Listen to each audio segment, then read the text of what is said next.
always told stories. If you go back to the people who lived in Europe a long time ago, they lived in caves, and they drew these pictures, and the pictures tell a story, right? You can go back to the Iliad and the Odyssey. You know that story? It was written thousands of years ago. It's called the Trojan Horse. You guys know that story now?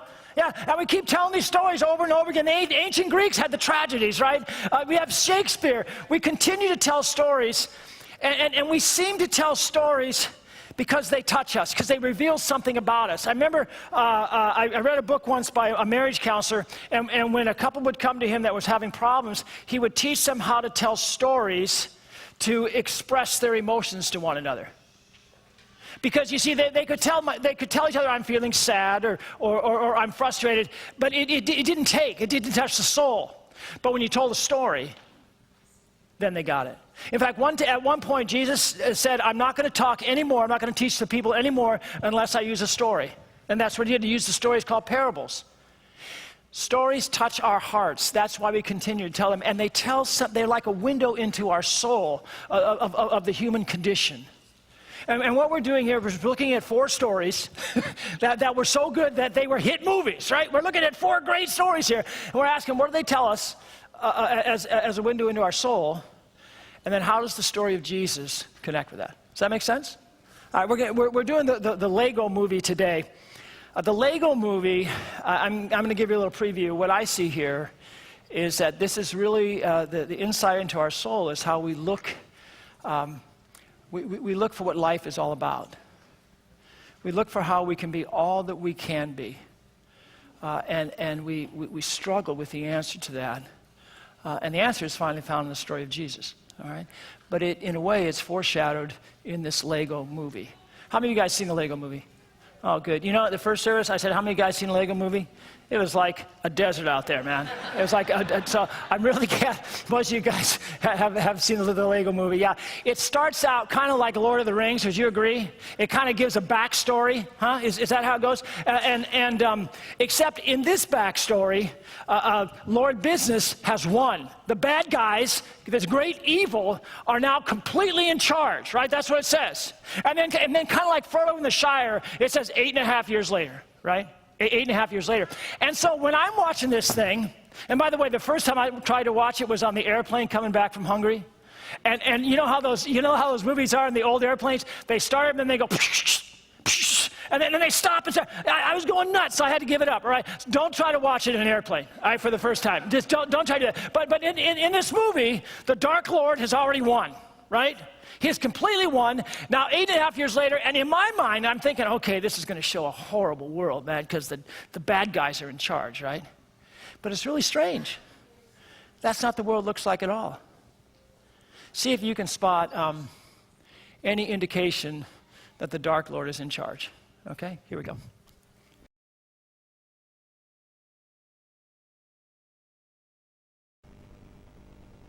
Everybody seems happy, right? I mean, the sun is shining. It's a perfect world, right? And then he gets up, he's got a smile on his face, and he says, okay, this is what I want to do with my life. Go put that up for me. This is what I want to do with my life. I want to fit in, I want to have everybody like me, and I always want to be happy. Sounds good, doesn't it? Did you kind of get uncomfortable with that? Did you kind of go, well, yeah, but what about you, right? I mean, what do you look like? What are you as an individual? Did you kind of get that? Huh? Yeah, because he wants to fit in, have everybody like him, and always be happy. And there's instructions for this. There's rules for everything. They got zillions of rules, right? It starts like this. Breathe. You're kind of like the old Jack LaLanne, right? That's a good thing to do. Breathe, right? You feel better. Get the eye. Breathe and greet the day smiling. Have a good attitude, right? Good morning, city. But that's not bad, is it? Exercise. Well, that's all. I like to exercise, right? That's good. Yeah, that's good stuff. And shower. Well, you don't want to stink, right? You don't want to, after all, right? And they got all these rules, step by step by step. And then it comes to, I think it's rule number 9. Go ahead. It says, eat a complete breakfast with all the special friends in your life. Did you notice something? He had a stinking plant next to him on the couch, right? There were no special friends. There were no relationships in his life. He was isolated. He was alone. And even though he touched all these people, as we'll see in just a moment, even though everything was happy, and he had nobody. You see, when we live according to the rules, and that's all we know, and we think that's what life is about, and somehow we think we'll get self-actualized by keeping the rules if we just keep them good enough, huh? We end up alone and isolated. When we somehow make it all about the rules with our children, we isolate ourselves even from our children, huh? Smile on his face, and he's got no one there. The movie really drives home this point. All right? I'm going to show you a little bit more about the rules and about that's what it's all about, is keeping the rules, and you'll find yourself and what life's all about. You'll find the truth in keeping the rules. Here we go.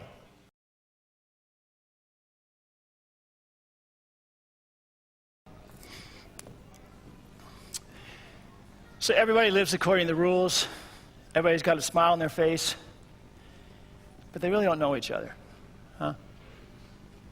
As most of you know, I got home from Hungary. I saw my granddaughters there, and I have a 2-year-old granddaughter, Lily Jane, and she loves to have somebody draw with her in her drawing book.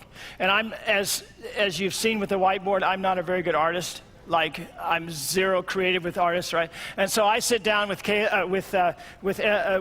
Lily, and all I can think of is the hold hand thing, right? I said, here, Grandpa will draw your hand, then I'll draw your hand, you know. And that she likes that for about 5 minutes, and then she's calling out for Kayla, right? That's my James's wife. That's there, my new daughter, right? Because she went with me. She and James went with me, and except she's not saying Kayla, she can't do the L, so it's Kaya. I mean, I take. With my non-creativeness, I'm good for about 10 minutes, and then it's Kaya, right? Because Kaya draws wonderful. She's awesome. I mean, on the airplane, she drew for hours, right? Just free. She's awesome, right? And I'll tell you what, Lily loved Kaya and the drawing hours. But every once in a while, she said, "Grandpa, hand, Grandpa, hand." It was like, all right, we're both good, you know. The movie holds up. That this world was made up of completely of rules, everybody doing the exact same thing, right? When you build something, it was always according to the rules. Everyone was regimented. And what's really interesting, you see Emmett, the hero type of guy, you see him amongst all of these people, right? But later on in the movie, when they're asked to remember him, they say, well,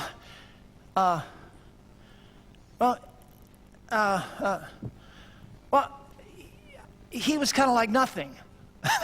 Right? He's not. Why? Because he was no different from anyone else, and he just lived according to the rules. You see why it says the bad guy's in charge here? That would kind of take away our humanity, right? We struggle with that, right? But there's another group, and they've had to go underground, right? They're the master builders. They're the ones that are kind of like Kaya, all right? They have all kinds of creativity. And they've gone underground because the bad guy's after them, right? The master business is after him. And but then Emmett comes along, and they see in him a fulfillment to a prophecy. And they say he's the special, the one who will defeat Lord Business forever. He's the one, because he's the one who found the piece de resistance, the one piece that can help us in our battle, right? And of course, Lord Business, he wants to cement everything into place. He wants no creativity at all, and he wants to take it to its logical conclusion. Watch this.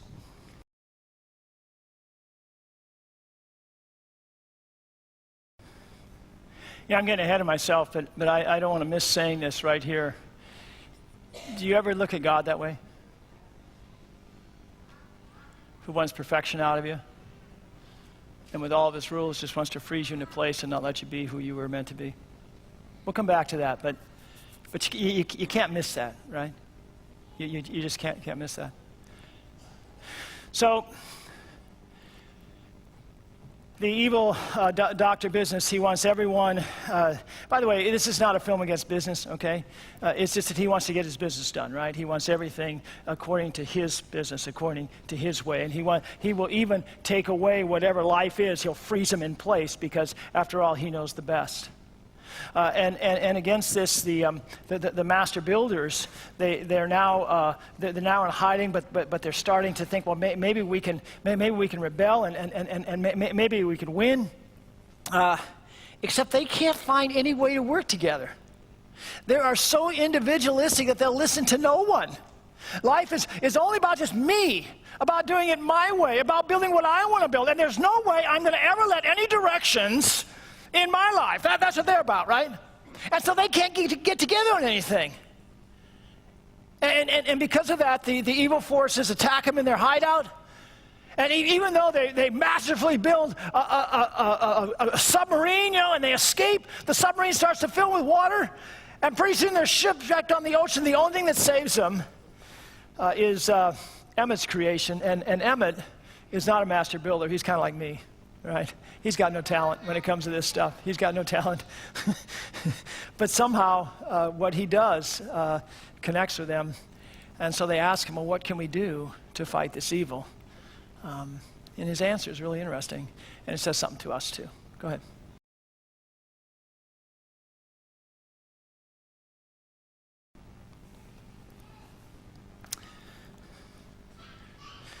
So here's dumb, stupid Emmett, right? And he comes up with the one idea that saves him. And so they ask him, what can we do to fight this great evil? And he says, you guys have to come together. A bunch of individualists, and they have to come together, and they've got to do something according to a plan. Man, it's hard on them. It's just, you hear him say, a plan. Oh my gosh, a plan. I don't want any chains on me. I can't be myself if I just can't do whatever I want to do, right? And yet, when they come together, when they put themselves in each other's hands, and when they follow a plan that makes sense, they've got a chance. They've got a chance to fight this great evil. And it looks like they're going to do it. They build a spaceship. They go to the headquarters, they invade it, everything looks great, right? They're going to put the cap on the Kragle. That's crazy glue. To you guys who didn't get that, right? And the piece de resistance is the cap to the glue. It looks like they're going to achieve it. Oh, and they're going to save the world, right? But then the bad guys win. Lord Business is completely in control. And he's just about to glue Emmett in place when Emmett brings out his secret weapon. And I guess this is the key to everything.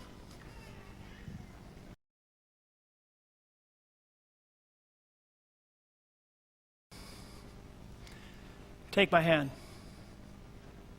That's the secret weapon. It's called relationship. Relationship is what makes us everything we can be. Emmett's words, what I see, or imagine a world, can we do that? Imagine a world where people are inspired by each other and you, people taking what you made and making something new of it. It's about connecting in relationship. That's the secret weapon. That's what makes them everything they can be. Not this unique, the uniqueness of being more creative than the next person and kind of shutting everybody out that's not like you are. You ever feel that way? And not by the keeping of rules, for goodness sakes. All those things isolated them.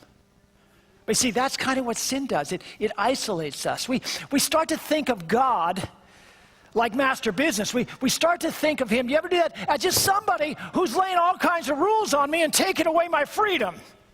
And I can't possibly be everything that I'm supposed to be, everything I want to be, if I let any rules get on me, right? And God, it tries to freeze us into place, rule after rule after rule. The movie really drives this point home, in my opinion, this foundation of relationship. Towards the end, it actually steps outside of the storyline. And all of a sudden, the story is in our world. And there's a little boy like us, like in our world, who's making up this whole story, and he's in the basement of all, and there's just, I don't know, 20, 30 buildings, a whole city made by his dad by Legos in this building, in this basement, right? But the dad had said, don't you dare touch anything. See? His dad hadn't gotten it, and that was the sorrow. His dad had a point. He had an opportunity for relationship with his son, and he made it all about rules, to the point where now he was bringing the crazy glue, and he was going to glue everything into place because his son kept messing with his stuff. But then the father came to his senses and realized that the only thing that mattered was relationship with his son.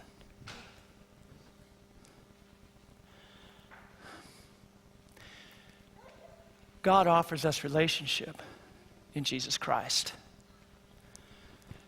That's what this is all about. He whispers to our hearts, it's not about keeping rules. Where have you made your relationship with God about keeping the rules?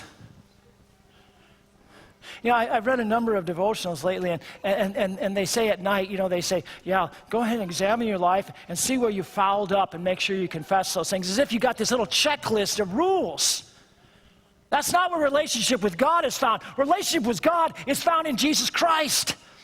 In the fact that he took care of all of us. He in a sense, paid the price for all the rule breaking. And he made it possible to have life the way it was meant to be in this relationship with him. I'm reading the Gospel of John right now, and belief in that gospel, the word belief, the word faith, is always about just trusting God at his word. God loves you so much that he created you to have a relationship with him, to know him intimately as he knows you. And we lost our way. That's what sin is all about. Sin isolates us. It isolates us from God. It may isolate us because we think it's all about rules. We want to measure up. Or it may isolate us because I want to go my own way and to hell with everybody else. But it either isolates us that way from God, and or it isolates us from one another. Because we make our relationship about keeping the rules, or our relationship with somebody else isn't very important because it's all about me. Right? But life was meant to be about relationship. That's the one truth I want you to take home. That the truth of God is that he comes to touch your heart by his Spirit with Jesus, so that you might know him personally and trust him in that perfect relationship of love, and through him to have a relationship with one another. That is where we can be all we are meant to be. In John, Jesus says, if you hold to my teaching, you will know the truth, and the truth will set you free. And so often we think, oh, that means if I keep the rules perfect, then I'll know the truth, and everything will be fine. That's not what it's talking about. The truth here is God's love and forgiveness for you in Jesus Christ, that he created you to do life with him, to put your hand in his. It's a secret weapon, man. It's a secret weapon. Wherever we're empty and isolated and alone, God comes to us with a secret weapon. Put your hand in the hand of Jesus. His love has you covered. Go ahead. For we are his workmanship. I used to think, whenever I read this verse, I used to think of Pinocchio. Is it Giuseppe, the guy that made Pinocchio? Is that right? Yeah, I used to always think of that. I mean, that's how God forms us, right? He created us. He poured his creative work into us. And if you just think about that for a moment, there are literally hundreds of species of fish off of South America that have never been named because they can't find them all. God is this awesome, creative God, and he created us to do life with him. To do life with him in paths that he has planned before we ever came on the scene. to use all that we are and have as a creative God made us, special, to live in this relationship with him and through him with one another. We are created in God's image. Now think about that for a moment. I don't know if you noticed, but in the verses we read, it says, let us make man in our own image. Who's he talking to? Who's he talking to? He's talking to himself. From eternity, God has existed in a relationship of love. Father, Son, and Holy Spirit. From eternity. And when he created us, male and female, that's what the text says, right? We were created to live in this relationship of love with God and with one another. It's not about rules. And it's not about just me alone, all that I am. We deny our very humanity when we live that way. It's not what we were created for. What is the truth of our existence? That we finally find ourselves in relationship with God in Jesus Christ. And we find ourselves as we pour out ourselves in loving relationships with one another. We're created in his image. So this week, we're going to pull an Evan, all right? We're going to say, imagine a world.